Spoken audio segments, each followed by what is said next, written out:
আজ পঞ্চগড়ের রাজপথে সার্জিস আলম বিএনপি এবং তারেক রহমানকে গালাগালি করে ঘন ধুলাই খায়। এটা বিএনপির স্বৈরাচারের পথে হাঁটার প্রথম ধাপ। দর্শক দেখতে পাচ্ছেন সার্জিসের উপর সবাই ঝাঁপিয়ে পড়েছে, গণধুলাই করছে একসাথে সবাই। এদিকে আজ সার্জিস আলম ভয়াবহ পরিস্থিতির মধ্যে পড়ে তারেক রহমান এবং বিএনপিকে গালাগালি করে দেশের মধ্যে নতুন একটা পরিস্থিতি তৈরি হয়। সার্জিস আলম যুদ্ধের ঘোষণা দিয়েছে। আবারও উত্তপ্ত হচ্ছে দেশের রাজনীতি। ভিন্ন ভিন্ন অবস্থান নিয়েছে সরকারি দল বনাম বিরোধী জোট। সংসদের সমাধান না হলেই রাজপথে নামার হুঁশিয়ারি দিয়েছে জামায়াতে ইসলামী, এনসিপি সহ জোট। বিস্তারিত তারেক রহমানের হাত ধরে নতুন সরকার প্রতিষ্ঠা হয়েছে বাংলাদেশে। রাষ্ট্রপতি যিনি ছিলেন তিনি অন্তর্বর্তী সরকারের বিরুদ্ধে একাধিক অভিযোগ এনেছেন। আবার নতুন সরকারের বিভিন্ন পথ চলার মধ্যেই এক মাসও হয়নি যে সরকারের, তার বিরুদ্ধে পথে নেমে আন্দোলন শুরু করেছে সংসদে শপথ নেওয়া জামাত ইসলামী। সব মিলিয়ে একটা কঠিন পরিস্থিতির মধ্যে দিয়ে এগোচ্ছে নতুন সরকার। অন্যদিকে রয়েছে মোহাম্মদ ইউনূসের মতন মানুষের অবস্থান। রাজনীতি হচ্ছে একটা কৌশলের খেলা, যার যত ভালো কৌশল সে তত ভালো রাজনীতিবিদ হতে পারে। হয় রাজপথ, না হয় জেল। প্রশাসন, পুলিশ, বিশ্ববিদ্যালয় এমনকি স্থানীয় সরকার চলছে একান্ত অনুগত দলীয় লোকদের নিয়োগ। এক মাসের মাথায় তারেক রহমান ভুলে গেছেন তার নির্বাচনী ইশতেহারে উল্লেখ করা মেরিটোক্রেসি বাংলাদেশের কথা। তারেক রহমানের বিভিন্ন কার্যক্রম এবং খারাপ দিকগুলা সবাই সামনে আনতেছে। এবং এই মুহূর্তে পাওয়া সবচেয়ে বড় ব্রেকিং নিউজ, আজকে পঞ্চগড়ে সার্জিস আলম তারেক রহমান এবং বিএনপিকে নিয়ে খারাপ কথা বলে এবং এই গালাগালি করার অপরাধে সে গণধুলাই খায় এবং নতুন একটা পরিস্থিতি হয় পঞ্চগড়ের রাজপথে। দর্শক শ্রোতা, আপনারা জানেন এনসিপির যারা বর্তমান নেতা রয়েছে সবাইকে গণধুলাই করার জন্য এবং সবার পতন করার জন্য সাধারণ জনতা এবং একটা দল তাদের পিছনে লেগেছে। আপনারা সম্পূর্ণ ভিডিও দেখবেন। এই মুহূর্তে বাংলাদেশের অবস্থা এবং সার্জিস আলমের পঞ্চগড়ের অবস্থা সেই সব দেখতে পারবেন এই একটি ভিডিওর মাধ্যমে। জুলাই সনদ কোনো রাজনৈতিক দলের এজেন্ডা নয়, বরং এটা পুরো বাংলাদেশের মানুষের এজেন্ডা। যে এজেন্ডার ভিত্তিতে একটা গণভোট হয়েছে, দেশের 70% মানুষ এই গণভোটে জুলাই সনদ বাস্তবায়নের পক্ষে, হ্যাঁ ভোটের পক্ষে ভোট দিয়েছে। বিএনপি এবার প্রায় 50% ভোট নিয়ে তারা সরকার গঠন করেছে, কিন্তু হ্যাঁ ভোট পেয়েছে 70% মানুষ। 70% মানুষ হ্যাঁ ভোট দিয়েছে, তার মানে বিএনপির অসংখ্য মানুষ হ্যাঁ ভোটে ভোট দিয়েছে। বিএনপি যদি তাদের জায়গা থেকে ক্ষমতায় আসার সাথে সাথে মানুষের এত বড় একটা ম্যান্ডেট ভুলে যায়, গণভোটের চাওয়া ভুলে যায়, তাহলে আমরা মনে করি এটা বিএনপির স্বৈরাচারের পথে হাঁটার প্রথম ধাপ। সংবিধান বলি আর যাই বলি, জনাব সালাউদ্দিন আহমেদ সংসদে যেটা বলছেন, সংবিধান করা হয় জনগণের জন্য, সরকার পরিচালিত করে বা পরিচালিত হয় জনগণের জন্য, রাষ্ট্র হচ্ছে জনগণের জন্য, জনগণের ঊর্ধ্বে কোনো কিছু না। এই বাংলাদেশের সংবিধানই বলছে যে জনগণ সার্বভৌম ক্ষমতার অধিকারী। তাহলে সেই জনগণ যখন ম্যান্ডেট দেয় যে আপনার জুলাই সনদ বাস্তবায়ন করতে হবে, আপনি যদি সংবিধানের দোহাই দেন, তাহলে আমরা মনে করি যে আপনি আবার নতুন করে পূর্বের মতো ওই ক্ষমতাকে কুক্ষিগত করতে চান। এবং এবারে এই বাংলাদেশের মানুষ, এই মুক্তিকামী মানুষ, তারা আর কাউকে ক্ষমতাকে কুক্ষিগত করতেও দিবে না, স্বৈরাচার হতেও দিবে। এটার জন্য আমাদের সংসদ থেকে শুরু করে রাজপথ, যেখানে যেইভাবে এটা প্রতিরোধ করা প্রয়োজন হয়, বাংলাদেশের মানুষকে সাথে নিয়ে আমরা এটা প্রতিরোধ করব ইনশাআল্লাহ। দেশে এমন কিছু পরিস্থিতি চলছে যেগুলোর আসলে আমরা কোনো যে অ্যাকশন সরকারের জায়গা থেকে বা সংশ্লিষ্ট মন্ত্রণালয়ের জায়গা থেকে তড়িৎ গতিতে এই ব্যবস্থা নেয়া, এই জায়গা আমরা ওইভাবে স্পষ্টভাবে দেখতে পাচ্ছি না। বরং আপনি দেখবেন সেদিন উত্তরায় একটা ঘটনা ঘটলো, শহীদ দিনের একটা ঘটনা ঘটলো, একই দিনে 3টা খুন হয়েছে, কিন্তু এই খুনগুলোর আসলে ওই ধরনের এখন পর্যন্ত তার বিপরীতে কোনো ব্যবস্থা আমরা দেখলাম না। এবং এই যে পরিস্থিতিগুলো তৈরি হলো, এই পরিস্থিতি যদি আইন শৃঙ্খলা রক্ষাকারী বাহিনীর শক্ত অবস্থান নিত, এই পরিস্থিতি কোনোটাই কিন্তু তৈরি হতো না। তো আমরা আমাদের জায়গা থেকে আহ্বান জানাবো যে বিএনপি তার জায়গা থেকে ধরেন নাম কাওয়াজতে কিছু মানুষের ব্রেইন ওয়াশ করার মতো কিছু কার্যক্রম করলো, আর এদিক দিয়ে দেশের আইন শৃঙ্খলা পরিস্থিতির অবনতি হচ্ছে, মানুষ ধর্ষণের শিকার হচ্ছে, খুন হচ্ছে, এগুলোর বিরুদ্ধে ব্যবস্থা হলো না। এটা যদি হয় তাহলে দেশের যে শৃঙ্খলা, শান্তি, অগ্রগতি, এটা কিন্তু সম্ভব হবে না। আমরা তাদেরকে আহ্বান জানাবো, তারা যেমন তাদের জায়গা থেকে ওই প্রোটোকল ছাড়া চলাফেরা করবে, আমাদের মাননীয় প্রধানমন্ত্রী যেমন রাস্তায় জেমে দাঁড়িয়ে মানুষের সাথে হাত মিলাবে, একইভাবে তড়িৎ গতিতে আমরা যেন ওই খুনের বিচারগুলো পাই, আমরা যেন এই ধর্ষণের বিরুদ্ধে ব্যবস্থা দেখতে পাই। আমার যে বোন ধর্ষিত হয়েছে, তার আগে যে ধর্ষক, তার যেন আমরা মৃত্যুদণ্ড দেখতে পাই। জেলা পরিষদের প্রশাসক, সিটি কর্পোরেশনের প্রশাসক, তারা নাকি এখন উপজেলা এবং পৌরসভার কথা বলছে।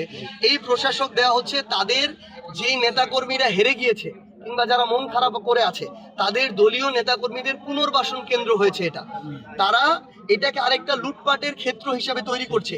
বিএনপি এতদিন ধরে গণতন্ত্রের অনেক বড় বড় লেকচার দিয়ে এসেছে। অন্তর্বর্তীকালীন সরকারের সময় একটা সিটি কর্পোরেশন প্রশাসক নিয়োগ দেওয়া হয়েছে, এটার মধ্যে দিয়ে নাকি গণতন্ত্র ধ্বংস হয়ে যাচ্ছিল। এখন তারা নির্বাচিত সরকার হয়ে প্রত্যেকটা জায়গায় প্রশাসক দেওয়া শুরু করেছে। এরপরে এই প্রশাসকদেরকে দিয়ে তারা বিভিন্ন জায়গায় ক্ষমতা কুক্ষিগত করবে, জনগণকে সরকারের বিভিন্ন সুযোগ সুবিধা খালি দলীয় লোকদেরকে দিবে। আবারও উত্তপ্ত হচ্ছে দেশের রাজনীতি। ভিন্ন ভিন্ন অবস্থান নিয়েছে সরকারি দল বনাম বিরোধী জোট। সংসদের সমাধান না হলে ঈদের পরেই রাজপথে নামার হুঁশিয়ারি দিয়েছে জামায়াত ইসলামী, এনসিপি সহ জোট। বিস্তারিত সাদিয়া সিদ্দিকার প্রতিবেদনে। জুলাই জাতীয় সনদ বা সংবিধান সংস্কার বাস্তবায়ন আদেশকে কেন্দ্র করে দেশের রাজনৈতিক অঙ্গনে নতুন করে উত্তাপ ছড়িয়ে পড়ছে।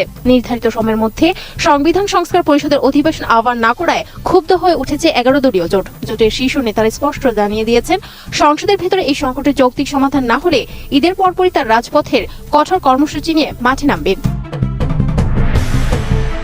নির্ভরযোগ্য সূত্র নিশ্চিত করেছে, আগামী 28 মার্চ সংসদ অধিবেশনে যদি সংস্কার পরিষদের বিষয়ে কোনো ইতিবাচক সিদ্ধান্ত না আসে, তবে ওই রাতে বৈঠকে বসে আন্দোলনের চূড়ান্ত ছক কষবে জোটের লিয়াজো কমিটি। 11 দলীয় জোটের লিয়াজো কমিটির সমন্বয়ক ও বাংলাদেশ জামায়াত ইসলামী সহকারী secretary general doctor AHM Hamidur Rahman Azad এই পরিস্থিতিকে শহীদদের রক্তের সাথে বেইমানি না করার অঙ্গীকার হিসেবে দেখছেন। দেশের একটি গণমাধ্যমকে তিনি জানান, 12 ফেব্রুয়ারি অনুষ্ঠিত গণভোটে প্রায় 70% মানুষ হ্যাঁ ভোটের মাধ্যমে জুলাই সনদ বাস্তবায়নের পক্ষে রায় দিয়েছে। সরকার ও বিরোধী দল উভয়ই এই সনদে স্বাক্ষর করলেও এখন বাস্তবায়নে গড়িমসি করা হচ্ছে। হামিদুর রহমান আজাদের মতে, 28 মার্চ সংসদ অধিবেশন পুনরায় বসলে তারা সরকারের সদিচ্ছা পর্যবেক্ষণ করবেন। সেখানে ব্যর্থ হলে রাজপথ ছাড়া আর কোনো বিকল্প থাকবে না। তিনি হুঁশিয়ারি দিয়ে বলেন, জুলাই সনদ বাস্তবায়ন না হলে দেশে পুনরায় ফ্যাসিবাদের উত্থান ঘটবে, যা তারা কোনোভাবেই হতে দেবেন না। এদিকে জোটের অন্যতম শীর্ষ নেতা ও বাংলাদেশ খেলাফত মজলিসের আমির আল্লামা মামুনুল হক বর্তমানে মক্কায় উমরাহ পালনে থাকলেও দেশের পরিস্থিতির উপর কড়া নজর রাখছেন। তিনি জানান, বিএনপির সংসদ সদস্যরা সংবিধান সংস্কার কমিশনের শপথ না নেওয়ার এটি স্পষ্ট যে তারা ভিন্ন পথে হাঁটছে। এই অচলাবস্থা নিরসনে ইতোমধ্যে 24 এপ্রিল ঢাকা সোহরাওয়ার্দী উদ্যানে বিশাল গণসমাবেশের ডাক দিয়েছে তার দল। অন্যদিকে লেবার পার্টির chairman doctor Mustafizur Rahman Iran অভিযোগ করেছেন, সরকারের কোনো মন্ত্রীর আচরণ ও বডি ল্যাঙ্গুয়েজ সন্দেহজনক। তিনি মনে করেন, সরকার অদৃশ্য কোনো শক্তির চাপে পেছনের দিকে হাঁটতে চাইছে। গত রোববার জাতীয় সংসদের বিরোধী দলীয় নেতা ও জামায়াতের আমির doctor Shafiqur Rahman point of অর্ডারে দাঁড়িয়ে গভীর উদ্বেগ প্রকাশ করেন। তিনি জানান, নির্বাচনী ফলাফল ঘোষণা 30 দিনের মধ্যে অধিবেশন ডাকার আইনি বাধ্যবাধকতা থাকলেও তা মানা হয়নি। যদি স্পিকারের অনুরোধে তারা নতুন করে নোটিশ দেওয়ার প্রস্তুতি নিচ্ছেন, তবে সংসদের ভিতরে স্বাভাবিক সমাধান না মিললে রাজপথই হবে তাদের চূড়ান্ত গন্তব্য। তারেক রহমানের হাত ধরে নতুন সরকার প্রতিষ্ঠা হয়েছে বাংলাদেশে। রাষ্ট্রপতি যিনি ছিলেন তিনি অন্তর্বর্তী সরকারের বিরুদ্ধে একাধিক অভিযোগ এনেছেন। আবার নতুন সরকারের বিভিন্ন পথ চলার মধ্যেই 1 মাসও হয়নি যে সরকারের, তার বিরুদ্ধে পথে নেমে আন্দোলন শুরু করেছে সংসদে শপথ নেওয়া জামাত ইসলাম। সব মিলিয়ে একটা কঠিন পরিস্থিতির মধ্যে দিয়ে এগোচ্ছে নতুন সরকার। অন্যদিকে রয়েছে মোহাম্মদ ইউনূসের মতন মানুষের অবস্থান। যে অভিযোগ করা হয় যার পিছনে নাকি রয়েছে বিদেশি শক্তির, আরো স্পষ্ট করে বললে মার্কিন শক্তির মদত। সব মিলিয়ে এই মোহাম্মদ ইউনূসকে হ্যান্ডেল করা, মোহাম্মদ ইউনূসকে পরিচালনা করা, মোহাম্মদ ইউনূসকে সমঝে চলা, অন্যদিকে জামাত ইসলামীর পথকে আটকানো কতটা চ্যালেঞ্জ তারেক রহমানের ক্ষেত্রে? কি বলবেন আমাদের ডেপুটি এডিটর? বিষয়টা হচ্ছে, এটা বাংলাদেশের মানুষ গত 15 বছর দেখেছে, তার আগের জামানা দেখেছে, অন্তর্বর্তীকালীন সরকার দেখলো, এবং বাংলাদেশের মানুষ একটা সুনিশ্চিত বাংলাদেশ গড়ার জন্য ম্যান্ডেট দিয়ে একটা সরকারকে এনেছে, একটা দলকে এনেছে। তারা হচ্ছে বিএনপি এবং তাদের সর্বোচ্চ নেতা তারেক রহমান, যিনি বাংলাদেশের প্রধানমন্ত্রী। একটা যে কোনো দেশে সার্বভৌমত্ব রাষ্ট্রে বিরোধিতার জায়গা অবশ্যই থাকে, এবং সেই বিরোধিতাকে সম্মান দেখিয়ে সংসদের সংলাপের মধ্য দিয়ে, মতভেদের মধ্য দিয়ে, মতানৈক্যের মধ্য দিয়ে আবার সেখানেও কিন্তু সিদ্ধান্তে উপনীত হয়। এবং যারা সরকার পক্ষ থাকে তাদের দায় বা দায়িত্ব থাকে, যেহেতু মানুষ ম্যান্ডেট দিয়েছে মানুষের জন্য কিছু করার, সেই জায়গা থেকে সমালোচনা, আলোচনা, চ্যালেঞ্জ, এটা এই যে ডক্টর ইউনূস তাকে সমঝে চলা, আমার মনে হয় বিএনপি সরকার সেটা পারবে। তার কারণ মানুষ তাদের ম্যান্ডেট দিয়েছে, তাদের প্রতি আস্থা রেখেছে, তারা একটা বাংলাদেশের বৃহৎ রাজনৈতিক দল। এই ছোটখাটো সমস্যা বা কোনো ষড়যন্ত্র যদি হয়, অবশ্যই সেটা তারা পরখ করতে পারবে, নজর করতে পারবে। যেটা আওয়ামী লীগের সময় যারা বলছিলেন যে ষড়যন্ত্র হয়েছে, তারা অন্যদিকে মশগুল ছিল বলেই কিন্তু তারা ষড়যন্ত্রটাকে দেখেও দেখতে পায়নি। তো স্বাভাবিকভাবে বাংলাদেশের এই নতুন সরকার তারা অনেক সজাগ, সতর্ক, সুচিন্তিত চিন্তা ভাবনা নিয়ে এগোচ্ছে। একটা পজিটিভ থিঙ্কিং নিয়ে, মানুষের ভালো কাজ করার দৃষ্টিভঙ্গি নিয়ে যদি তার বাস্তবিক প্রেক্ষাপট তোলে, সেক্ষেত্রে সরকারের সমালোচনা যতই হোক না কেন সেই সরকারকে ঠেকিয়ে রাখা যাবে না। মূল কথা হচ্ছে যারা সরকারকে বিরোধিতা করবে, সরকারের কোনো বাস্তবায়ন কর্মসূচিকে বাস্তবায়ন হতে মতের ভিত্তিতে, বিরোধের ভিত্তিতে বিরুদ্ধাচরণ করবে, অবশ্যই এটা দেখতে হবে বাংলাদেশের সাধারণ মানুষ কিন্তু সেটা দেখছে। কত অংশের মানুষ বিরোধিতা করছে আর কত অংশের মানুষ সমর্থন দিচ্ছে, এটা কিন্তু বাংলাদেশের মানুষের বোঝা উচিত। বাংলাদেশের মানুষ এটা জানে, এবং যারা এই কাজটা করবে সে রাজনৈতিক নেতাদের কিন্তু অবশ্যই পরখ করে দেখে নেওয়া উচিত। দুর্নীতি করলে বাংলাদেশে কি হয়, রাজনীতির নাম দিয়ে সরকারের থেকেও দুর্নীতি করলে কি হয়, সেটা সরকার পক্ষ যেমন জানে, বিরোধী পক্ষ সেটা উপলব্ধি করে। কোনো ধর্মীয় মৌলবাদ, উস্কানি, আবেগ এই দিয়ে একটা সরকারকে তাদের অবিচল দৃষ্টির থেকে, কার্যকারিতা থেকে সরিয়ে আনাটা কিন্তু যারা এটা করবেন তারা বাংলাদেশেরই বিরুদ্ধাচরণ। আমার মনে হয় না তারেক রহমান সাহেব, তার মন্ত্রী পরিষদ তারা এই কাজটা করতে কোথাও বিরোধিতা আসবে, তারা মোকাবিলা করে নিতে পারবে, এটা আমার বিশ্বাস। তার মানে আপনার কথা থেকে একটা কথা বলাই যায়, এই নতুন সরকারের সামনে দুটি বড় চ্যালেঞ্জ, তিনটি বড় চ্যালেঞ্জ অবিলম্বে তৈরি হয়েছে। এক, যে জামায়াত ইসলামী সংসদে শপথ নিয়েছে মানুষের পাশে, মানুষের জন্য কাজ করার, তারাই পথে নেবে এই সরকারকে বারবার বিব্রত করার চেষ্টা করে। দুই, মোহাম্মদ ইউনূস, যিনি এখনো বাংলাদেশে রয়েছেন, যার বিরুদ্ধে বারবার বলা হয়ে থাকে, যার প্রসঙ্গে বারবার বলা হয়ে থাকে আমেরিকার মদত রয়েছে, তিনি তার রাষ্ট্রপতি পদ ফিরে পাওয়ার বা রাষ্ট্রপতি হওয়ার একটা বাসনা বা আকুতি তিনি বারবার করছেন। হয়তো বিএনপি সেটা একটা অ্যাডজাস্টমেন্টের জায়গায় বা কোনো কিছু সেটা মানছে না। যেটুকু সূত্রের খবর যে বিএনপিরই কেউ হয়তো রাষ্ট্রপতি পদটি পেতে পারেন পরবর্তীকালে, কিন্তু এই মোহাম্মদ ইউনূস এই পদটি পাওয়ার জন্য চেষ্টা করছেন বা করবেন বা করে চলেছেন বলেও একটা মত শোনা যায়। আর তিন, আওয়ামী লীগ কি বাংলাদেশে ফিরবে, বাংলাদেশের রাজনীতিতে আবার যোগ দেবে? প্রশাসন, পুলিশ, বিশ্ববিদ্যালয় এমনকি স্থানীয় সরকার চলছে একান্ত অনুগত দলীয় লোকদের নিয়োগ। এক মাসের মাথায় তারেক রহমান ভুলে গেছেন তার নির্বাচনী ইশতেহারে উল্লেখ করা মেরিটোক্রেসি বাংলাদেশের কথা। জনপ্রশাসনে চলছে দেদারসে চুক্তি ভিত্তিক নিয়োগ। এমন নিয়োগে হার মানছে ইউনূসের অন্তর্বর্তী সরকারও। দক্ষতা না থাকা সত্ত্বেও বয়স্ক সাবেক আমলাদের ফিরিয়ে আনা হচ্ছে প্রশাসনে।